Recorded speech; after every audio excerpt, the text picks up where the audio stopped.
இருக்கு. இனி வீட்லயே பானிபூரி செய்யலாம் எல்லாரும். ஆச்சி பானிபூரி கிட்.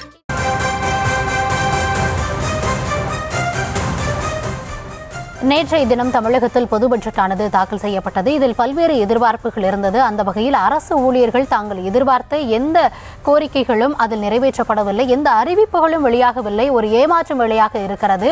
எதிர்க்கட்சியாக இருக்கும் பொழுது ஒரு நிலைப்பாடு, ஆளும் கட்சியாக இருக்கும்போது ஒரு நிலைப்பாடு என அரசு இப்படி தங்களை ஏமாற்றுவது சரியானது அல்ல என பல்வேறு எதிர்ப்புகளையும் கண்டனங்களையும் பதிவு செய்து வருகிறார்கள். இந்த தருணத்தில் நம்முடைய இணைந்திருக்கிறார் ஆசிரியர்கள் சங்கத்திலிருந்து திரு ஆரோக்கியதாஸ் அவர்கள்.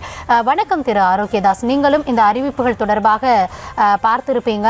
பல்வேறு அறிவிப்புகள் தேர்தல் வாக்குறுதிகளை போல இருக்கிறது. அரசு குறைந்தபட்சம் நிறைவேற்றி இருக்கக்கூடிய வாக்குறுதிகளை கூட அவர்கள் நிறைவேற்றவில்லை என்பது தொடர்பான பல்வேறு புகார்கள் எழுந்து கொண்டிருக்கிறது. உங்களுடைய நிலைப்பாடு என்னவாக இருக்கிறது? அரசு எந்தெந்த கோரிக்கைகளை நிறைவேற்றணும் அப்படின்னு நீங்க நினைக்கிறீங்க? வணக்கம். நேற்று தமிழ்நாடு அரசினுடைய 4வது ஆண்டு பட்ஜெட், அதாவது முழு பட்ஜெட், இந்த திமுக அரசு பொறுப்பேற்ற 4வது ஆண்டுல இது கடைசி பட்ஜெட், முழுமையான பட்ஜெட். இதுல அரசு ஊழியர் ஆசிரியர்களுடைய வாழ்வாதார கோரிக்கை, பழைய ஓய்வு திட்டத்தை பட்ஜெட் வரையில அறிவிக்கணும்னு எதிர்பார்த்திருந்தோம். ஆனால் எங்களுக்கு பெரிய ஏமாற்றம் தான் கிடைச்சிருக்கு. ஏன்னா தேர்தல் வாக்குறுதியா மாண்புமிகு தமிழ்நாடு முதலமைச்சர் அவர்கள் ஒன்றுக்கு 2 முறை வாக்குறுதி அளித்திருந்தார் கடந்த காலங்களில். போராட்ட காலத்தில் போராட்ட களத்துக்கே எங்களுடைய வாழ்வாதார கோரிக்கையை ஆதரித்து பேசியிருக்காரு. இந்த சூழ்நிலையில இந்த திமுக அரசுடைய கடைசி முழு பட்ஜெட், அடுத்த ஆண்டு தேர்தல் அப்போ இடைக்கால பட்ஜெட் தாக்கல் செய்வாங்க. அப்போது அறிவிப்பது என்பது அந்த திட்டம் நடைமுறைக்கு வராது. ஆனால் இப்போது அறிவித்தால் மட்டுமே இந்த திட்டம், பழைய ஓய்வு திட்டம் நடைமுறைக்கு வரும். ஆனால் இவர்கள் அறிவிக்கவில்லை. இதனால அரசு ஊழியர் ஆசிரியர்கள், நம்பி வாக்களித்த அரசு ஊழியர் ஆசிரியர்கள் குடும்பங்கள் பெருத்த ஏமாற்றத்தில் இருக்கிறோம். இவங்க இதே நிலை தொடர்ந்தால் 2026 பொது தேர்தலில் இந்த அரசுக்கு நாங்கள் முடிவு உரை எழுதுவோம். திமுக அரசுக்கு அடுத்த தேர்தலில் ஏமாற்றம் தான் மிஞ்சும், ஆட்சி மாற்றம் உறுதி. ஆகவே இந்த மாண்புமிகு தமிழ்நாடு முதல்வர் அவர்கள் 110 விதியின் கீழே பழைய ஓய்வு திட்டத்தை தேர்தல் வாக்குறுதிப்படி நிறைவேற்றுவதா அறிவிக்க வேண்டும் என்பது எங்களுடைய எதிர்பார்ப்பு.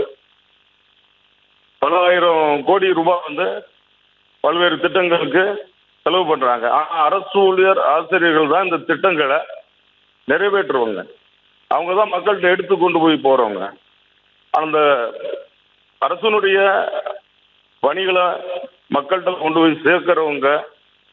அந்த அரசை நம்பி 30 to 40 வருடம் முழுவதும் பணிபுரிகிற எங்களுக்கு ஓய்வு காலத்தில் ஓய்வூதியம் வழங்குவதற்கு இந்த அரசுக்கு மனம் இல்லை.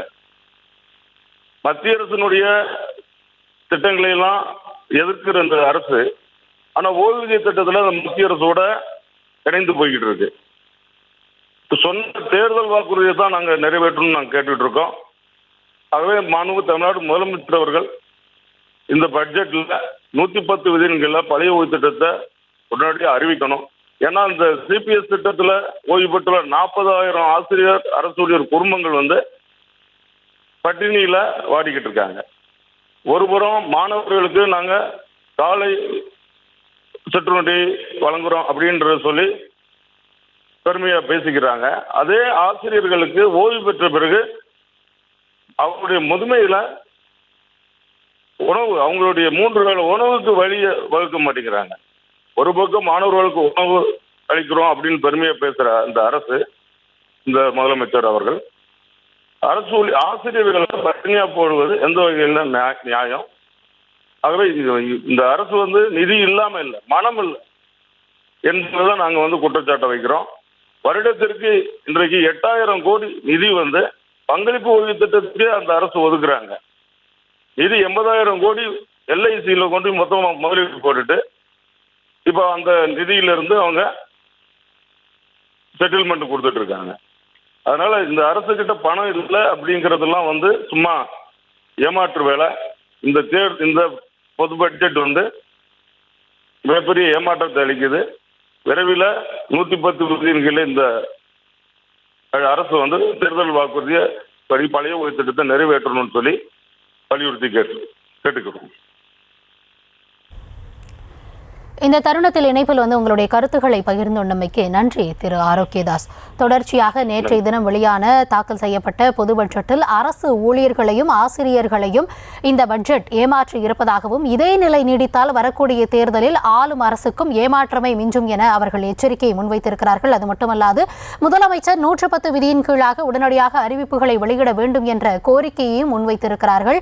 அது தொடர்பாக அவர்கள் தெரிவித்த பல்வேறு கருத்துக்களை பார்த்தோம். பட்ஜெட் ஒட்டுமொத்தமாக ஆசிரியர்கள் சங்கத்திற்கும் அரசு ஊழியர்களுக்கும் ஏமாற்றம் அளிக்கக்கூடிய பட்ஜெட்டாக அவர்கள் தங்களுடைய கருத்துக்களை முன்வைத்து பேசியிருந்த அனைத்து தரப்பு கருத்துக்களையும் நாம் தற்பொழுது கேட்டோம்.